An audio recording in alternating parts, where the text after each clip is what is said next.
brushed off your feelings, acting like everything's fine? It turns out many men are hiding serious struggles, and it's time we talk about why that's happening. Yo, let's get it. Welcome back to the Resilient Mindset Podcast. Today's conversation style video is a little different. It's a topic and core foundation for this channel. So fellas, kick back, and I hope this message resonates with you. Your finances always seem to be in the depths of hell. Man up. You go through a shitty breakup. Be a man. Yo, you're overwhelmed, you're struggling, you feel like you're drowning. And the only support you get is these two words: man up.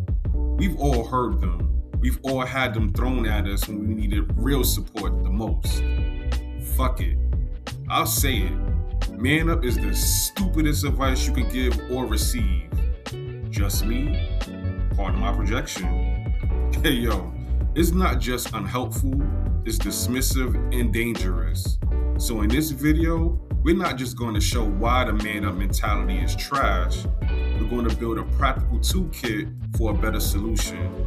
Because breaking your silence isn't a weakness. It's the first step toward building real, unbreakable strength. Let's keep it a stat. The pressure to man up has created a silent epidemic of men suffering in isolation. Yo, from the time we're young, society hands us this unwritten rule book that says men must be stoic, self-reliant fortresses.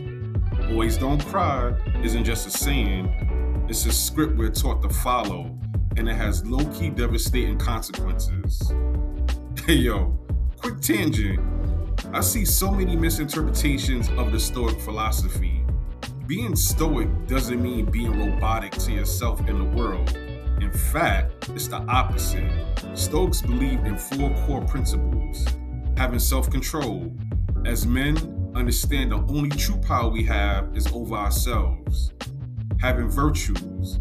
As men, have a clear sense of morality, regardless of who agrees or disagrees. Having resilience. As men understand, we will face unexpected circumstances and use our inner strength to accept the outcome. Having rationality. As men embrace our uncomfortable emotions to respond instead of crashing out. Check out an older video I did for more on my take on the Stoic philosophy.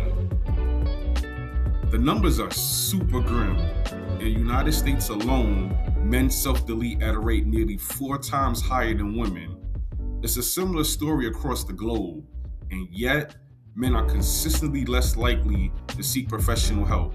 Recent CDC data shows that while around 26% of women receive mental health treatment in the past years, only about 15% of men did. One survey found that a staggering 40% of men have never once spoken to anyone about their mental health, saying embarrassment or stigma as the reasons, which is super crazy to me. Fellas, we must do better. This isn't because men don't struggle. We damn sure do. Shit, I know I do. The problem is, we're conditioned to see these struggles as a personal failing. Our value, we're told, is in being the rock, the provider, the unshakable force. So when we feel anxious or depressed, it doesn't just feel bad. It feels like we're betraying our own identity. The result? We suffer in silence. We turn to unhealthy coping mechanisms like women, liquor, and drugs. Studies show men are 2 to 3 times more likely to misuse drugs and alcohol. We hit the bottle and bottle up the problem until the pressure bursts pipes. For a shocking 40% of men, it would take active thoughts of self-deletion or self-harm to finally push them to talk to a professional. We are literally waiting until we're standing on the edge of a cliff before we even consider asking for a rope, which is crazy to me. Fellas, this gotta change. The man up mentality isn't a strength, it's a coping mechanism for disaster. For our entire lives, we've been handed a broken definition of strength. We picture it as this impenetrable fortress, weathering every storm alone and in silence. But what if that's not a strength? What if that's just isolation? Yo fellas, peep this. Your mental and emotional struggles are a massive iceberg. The man up culture tells you to deal with the little piece you see above the water. Ignore the crushing wave of the other 90% hidden below the surface. And you can try that for a while. You can pour all your energy into keeping that visible tip looking perfectly composed.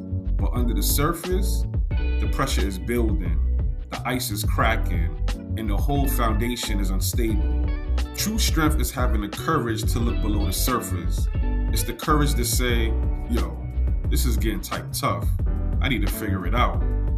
It's admitting you don't have all the answers. It's the courage to be vulnerable. This, fellas, is the pivot. The moment we stop seeing vulnerability as a weakness and start seeing it as the ultimate act of courage. This isn't about falling apart. It's about having the balls to take yourself apart, piece by piece, see what's not working, and build yourself back together stronger than before. Real talk, sometimes it takes help. It takes tools. It takes a whole new mindset for what it means to be a man. Believe me, I'm talking from experience. So let's start building that toolkit. The first tool is learn to understand and name your own emotions. I know, I'm breaking man code. The man up culture has made men emotionally illiterate. It's crazy to me how many men can't answer one simple question. How are you feeling? Let's keep it a stat.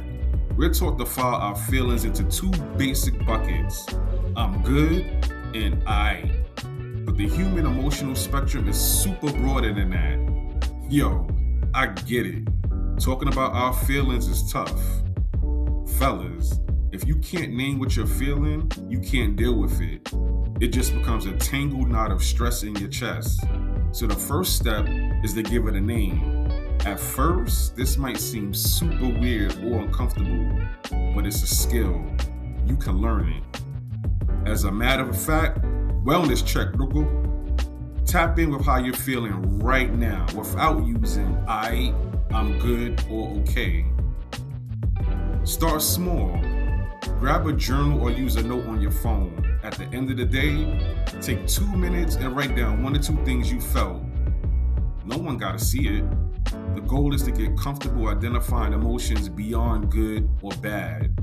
If you're struggling for words, real talk, look up a feelings wheel. It sounds crazy, but trust me, it'll give you the words to describe exactly what you're feeling. Another simple practice, just pause. When you feel that surge of anger or that pit in your stomach, stop for 10 seconds, take a breath, ask yourself, what is this really? Pressure from work, financial stress, family or relationship disrespect?